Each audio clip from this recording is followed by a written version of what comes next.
No programa Hora e a Vez da Pequena Empresa de hoje, você vai ver. É cada vez mais comum no universo das micro e pequenas empresas o surgimento de novas ferramentas. Uma delas é a Credit Score. Conheça esse novo método de analisar créditos com o professor Hong Xing. No quadro Pequena Notável, conheça uma empresa paulistana que, através de ideias inovadoras, fabrica produtos funcionais para o dia a dia de pessoas com deficiência. Os pagamentos efetuados por pessoas jurídicas a outras pessoas jurídicas estão sujeitos à retenção de 4,65% para o PIS, COFINS e contribuições sociais. Saiba mais sobre o assunto com o Dr. Piraci de Oliveira. E diretamente de nossos estúdios, confira uma entrevista exclusiva com o ministro da Saúde, Alexandre Padilha.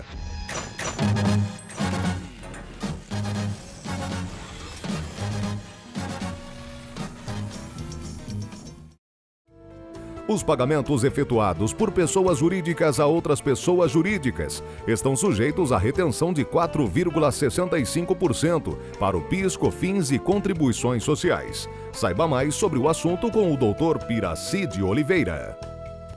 Basicamente, a retenção previdenciária abrange, tem por hipótese de incidência, a prestação de serviços em que há locação ou cessão de mão de obra e, em especial, a relação de serviços profissionais que se toma, por exemplo, o regulamento do imposto de renda. Muito bem, diferentemente do IR na fonte, os 465, que é a alíquota global da retenção, são devidos apenas quando do pagamento da fatura. Então, a tributação, a obrigação de retenção e repasse à Previdência se dá sob o chamado regime de caixa. Também, diferentemente do imposto de renda, deve haver a retenção nas antecipações, ainda que não documentadas por nota fiscal de prestação de serviço. São duas importantes diferenciações em relação ao imposto de renda. Todas as pessoas jurídicas são obrigadas a efetuar a retenção, ainda que isentas, imunes ou não obrigadas ao pagamento de imposto de renda da pessoa jurídica.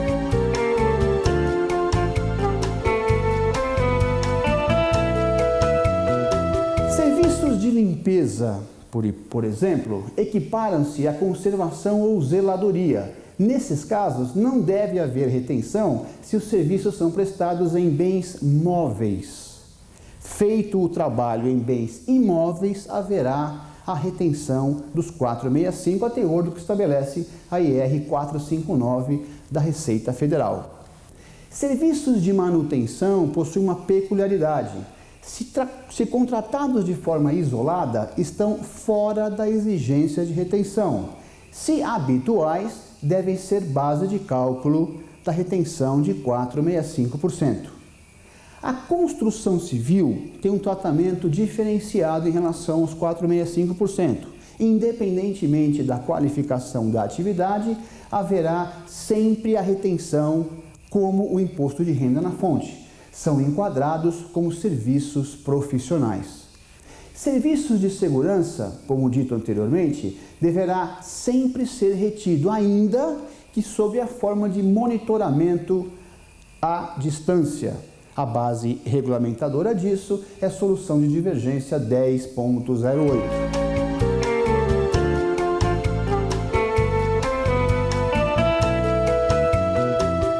A base de cálculo da retenção previdenciária é o total do preço cobrado. Se nesse preço houver mão de obra, vale transporte, vale refeição, sobre todo esse valor será incidido a retenção de 4,65. Exceção a essa regra é o reembolso de despesas como locomoção e telefonia cobrados em apartado e não componentes do preço. Muito bem, há a dispensa de retenção dos 4,65% quando o serviço foi prestado por valor inferior a R$ 5.000 por cooperativas, por empresas do Simples ou empresas isentas. Prazo de recolhimento se dá no último dia útil da quinzena subsequente e de forma centralizada pela matriz. Os valores retidos são integralmente compensados pelo prestador no mesmo mês de retenção. Não há prejuízo Não há nenhum tipo de custo adicional àquele que presta os serviços e sofre a retenção. É um ativo tributário compensado no próprio mês em que há a prestação de serviços.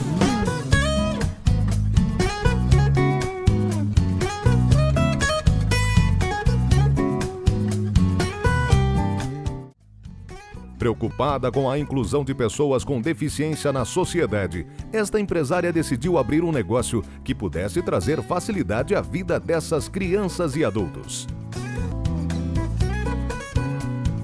Como a empresa nasceu a partir de um projeto de pesquisa, a maior dificuldade quando você faz uma pesquisa é justamente colocar esse produto que foi feito dentro de um laboratório para o público, né? Para o usuário. Esse hoje ainda é o grande problema nas universidades brasileiras. Um dos grandes diferenciais do negócio é a adaptação das cadeiras de roda, teclados para computador, canetas e talheres, visando trazer facilidade ao dia a dia dessas pessoas. O nosso produto nós consideramos muito diferente na medida que nós dizemos que é um produto personalizável, ou seja, ele tem uma gama de regulagens que ao longo do tempo de uso ela pode ser modificada do ponto de vista antropométrico, que é o tamanho da pessoa, e terapêutico, que diz respeito às dificuldades maiores ou menores, à evolução ou, infelizmente, em alguns casos, à não evolução. A empresa está atenta às necessidades do mercado e procura investir em mais pesquisas, além de contar com uma equipe treinada para a produção desses itens.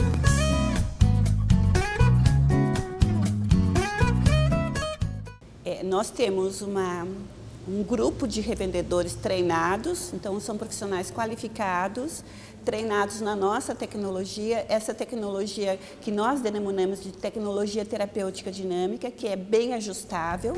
A empresa ganhou destaque em feiras por desenvolver um playground que promove a integração entre as crianças.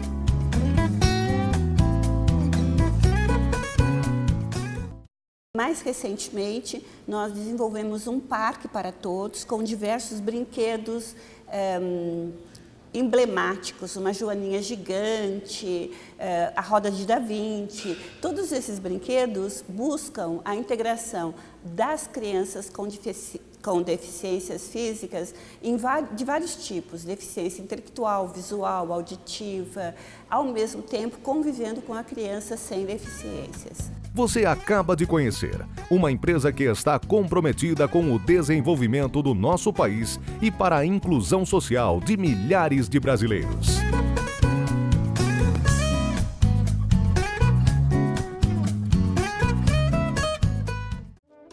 É cada vez mais comum no universo das micro e pequenas empresas o surgimento de novas ferramentas. Uma delas é a Credit Score. Mas o que é e como funciona este método? Credit Score é uma expressão em inglês que a gente pode traduzir como pontuação de crédito. Na verdade, é um modelo estatístico de avaliação de crédito por ponto, através do qual é conferida, então, uma pontuação para o cliente de acordo com as características que compõem essa ferramenta. No caso de disponibilização de crédito, ter um Credit Score alto significa que ele tem um bom histórico de pagamentos e assim trará mais confiança ao seu negócio. O objetivo desse Credit Scoring é determinar, então, o grau de inadimplência desse cliente, tá certo? E com base nesse grau de risco, determinar, então, uma faixa de crédito a ser concedida a ele. Como essa nova ferramenta deverá ser implantada nas micro e pequenas empresas? Algumas empresas de consultoria, algumas software houses já têm disponível esse software, certo? E vendem, e quando eles vendem software, eles já dão treinamento para os seus usuários. O próprio software vai te dar uma pontuação. Tá? Então, normalmente os softwares, eles trabalham uma pontuação de 0 a 1000 pontos, ou alguns softwares trabalham uma pontuação de 300 a 850 pontos. Então, quanto maior a pontuação, significa que o crédito cliente é melhor. Isto é, significa que o seu nível de inadimplência tenderá a ser baixo. Uma maneira do próprio empresário decidir a concessão dos créditos é verificar qual será a probabilidade dos clientes ou fornecedores honrarem suas dívidas. Então, empresas pequenas, como eu disse, que vendem basicamente para pessoas físicas e recebem suas vendas ou com cartão de crédito, cartão de débito ou via cheque, não há necessidade de fazer isso. Ok? o cheque ele consulta. Tá? As empresas, eventualmente, que têm, como disse, um conto CB maior, talvez comece a pensar, vale a pena nisso. Com as informações dadas pelo professor, você poderá analisar melhor seus clientes, parceiros e fornecedores antes de fechar negócio e diminuir o risco na sua empresa.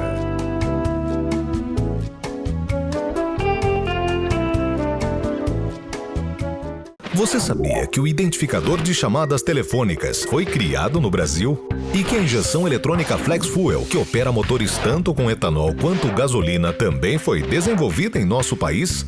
Se somos mundialmente respeitados, por que comprar produtos importados?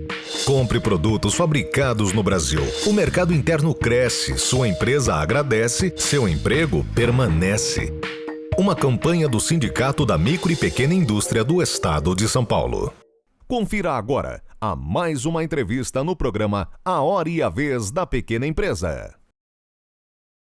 Todos nós nos preocupamos na nossa vida com um grande tema que chama-se saúde. E muitos falam sobre os vários caminhos da saúde. O nosso convidado de hoje é Sua Excelência, Ministro de Estado, Alexandre Padilha, que é o Ministro da Saúde. É um prazer tê-lo conosco, Ministro. Prazer todo meu, Cury. Bom poder falar com nossos telespectadores aqui. Muito obrigado. Ministro, eu queria enfocar as coisas diferentes da saúde que a opinião pública, via de regra, não tem acesso. Por exemplo, o Brasil tem um diferencial que é o único país do mundo, com mais de 100 milhões de habitantes, que tem um sistema público universal. Vamos falar um pouquinho sobre isso? Isso realmente, às vezes, a população não se dá conta. O Brasil assumiu esse desafio que nenhum outro país com mais de 100 milhões de habitantes assumiu, que é buscar levar a saúde pública, gratuita, universal para toda a sua população. Isso faz com que o SUS tenha, por exemplo, 1 milhão de internações por mês. A cada mês do ano, 1 milhão de pessoas têm a sua vida salva pelo SUS. São mais de 3 bilhões de procedimentos ambulatoriais, entre quimioterapia, exames, ao longo do ano, no Sistema Único de Saúde. Mais de 500 milhões de consultas médicas. Nós tivemos, com a construção do SUS, resultados muito importantes. Por exemplo, hoje 80% do que se investe em tratamento de câncer no país é feito pelo Sistema Único de Saúde. Mais de 90% de tudo que é feito de hemodiálise, terapia renal, substituído daquelas pessoas que têm problemas renais crônicos, né? Mais de 96% das doses de vacinas que são dadas no Brasil, são produzidas aqui no nosso país, mais de 92% pelo Sistema Único de Saúde. Um conjunto de ações que fez com que, de uma hora para outra, mais de 60 milhões de brasileiros tivessem sido incluídos. Antes do SUS existir, certas pessoas que tinham plano de saúde ou as pessoas que tinham previdência, se tinham quase 65 milhões de brasileiros que não tinham qualquer tipo de assistência médica, né? Depois da construção do SUS, todas as pessoas foram incluídas. Hoje, 145 milhões de brasileiros dependem exclusivamente do SUS. E toda a nossa população usa o SUS em algum momento na sua vida. Mesmo se você tiver um plano de saúde, se você tiver um acidente na rua, é o SAMU do SUS que vai cuidar, é o SAMU que vai te cuidar. A sua criança na escola toma vacina pelo SUS. A água, quem faz a vigilância sanitária da água que é vendida no restaurante, a condição do restaurante que você vai jantar ou almoçar, é uma estrutura do Sistema Único de Saúde, o SUS, que tem ação da vigilância sanitária. Hoje, se você vai fazer uma cirurgia plástica, de estética, num hospital privado, se você precisar receber uma gota de sangue, você vai receber sangue protegido, sem risco de infecção, por conta do Sistema Único de Saúde, que cuida de toda a rede de transfusão de sangue no país.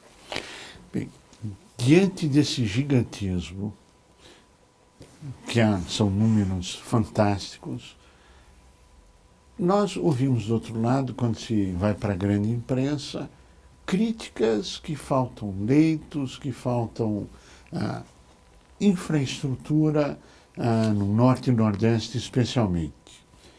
Como que o Ministério está vendo isso? Isto é de responsabilidade do Ministério? Não é de responsabilidade do Ministério? Qual é o caminho com a sua visão, ministro? Nós vemos isso como um desafio a ser enfrentado, apesar de um sistema público tão grandioso, que foi tão importante para a inclusão social no país.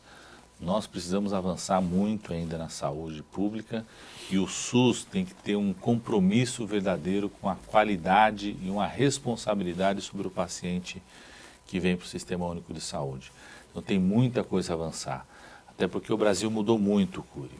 O Brasil envelheceu, o Brasil foi o país que mais envelheceu nos últimos 10 anos no mundo inteiro. Hoje nós temos uma verdadeira... Felizmente. E o SUS ajuda as pessoas a não só sobreviverem, né, mas terem uma qualidade de vida melhor. O Brasil vive hoje uma verdadeira epidemia de acidentes de carro e de moto. Isso joga uma pressão grande nas urgências e emergências. Eu faço questão de ir sempre nos pronto-socorros, vou à noite, sem avisar ninguém. Nós temos pronto-socorros 30. Você andou aqui em São Paulo, na Cracolândia, foi em uma série de lugares vestido assim, sem ninguém saber que era ministro. Na Cracolândia eu não fui com essa roupa aqui, não, senão todo mundo desconfiava, alguma coisa tem. Mas faço questão de ir nos locais, nos hospitais também, em horários sem estar programado. 35% dos leitos de urgência e emergência hoje estão ocupados por acidentes de carro e de moto.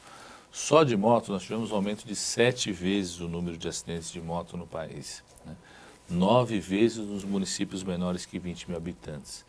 Outra mudança importante que teve no Brasil é exatamente isso que você falou, de uma verdadeira epidemia do crack, que tem a ver com o ambiente urbano, das cidades, às vezes as pessoas morando na rua, a desestruturação social da família, do ambiente urbano, e tudo isso joga uma pressão na saúde. Por isso que nós temos que admitir, em primeiro lugar, que nós temos que ter um compromisso de qualidade na atenção à saúde.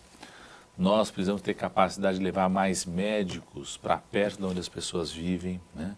Onde tem seus problemas de saúde. O atendimento tem que ser mais rápido. Então, o nosso foco, a nossa obsessão é no atendimento rápido e humanizado. Nós criamos uma coisa nova, Cury, que é o Ministério da Saúde, porque nós não executamos as ações, não dirigimos hospitais, né, as unidades de saúde, a gente normatiza as políticas e repassa recursos.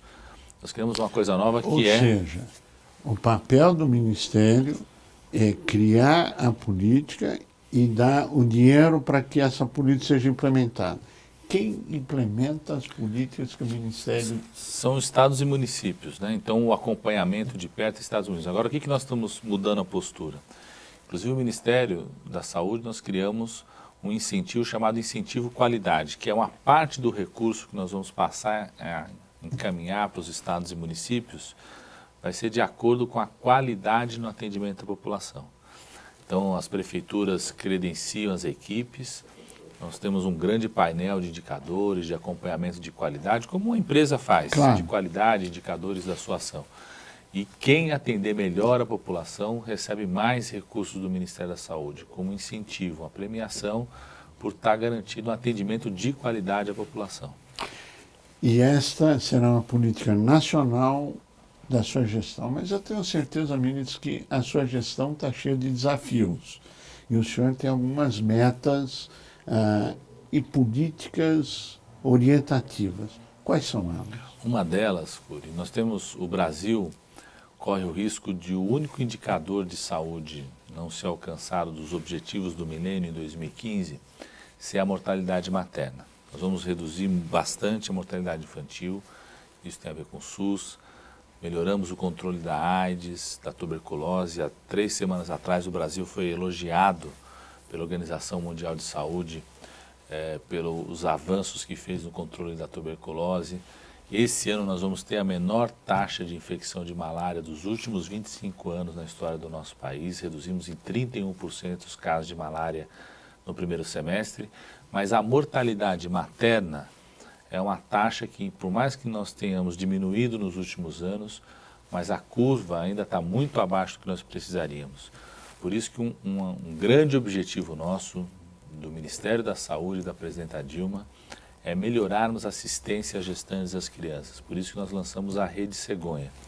O Ministério da Saúde está investindo um conjunto de recursos, desde o pré-natal, ser de qualidade, monitorando o pré-natal, ampliando UTI neonatal, ampliando UTI materna se for necessário, criando casa da gestante do bebê, porque às vezes uma gestante já se identificou que ela pode ter um risco maior durante a gravidez, então essa gestante ser encaminhada para essa casa da gestante, que cuide dela permanentemente, para esse risco não ser em cima da hora do parto, o SAMU ser um SAMU cegonha, adaptado também para situações do parto, né? Que a gente possa reduzir a taxa de mortalidade materna no país. Esse é um dos grandes objetivos e aproveitando a dedicação da presidenta Dilma para buscar a redução dessa taxa de mortalidade materna. E parece também que um dos objetivos, pelo menos no que nós estamos ouvindo, é buscar eficácia e eficiência na operação como um todo.